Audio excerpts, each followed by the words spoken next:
อ้ลงมากินแต่เกลี้ยงเลยนะดีแล้วดีแล้วเจ้าไม่ต้องไปหากินที่อื่นที่ไกล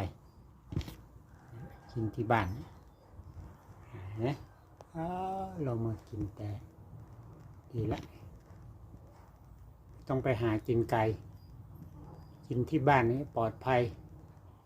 ได้อยู่กับไข่กับลูกเจ้าแค่บินไปเมาหาอาหารนะงับถุยเขี่ยหาอาหารเจอคนใจร้ายหนังกงยิงตับโดนหัวดิ้นพรบเรียบร้อยถอนขนปิ้งนะเพราะว่าลาบนกพิราบนี่เขาเอาลาบเนี่ยนกเขาเขาเอาลาบเนี่ยโอ้ได้ตัว2 ตัวเขาลาบแล้วแรงเขาเลยเจอคนใจร้ายเจอคนใจดียังแขวน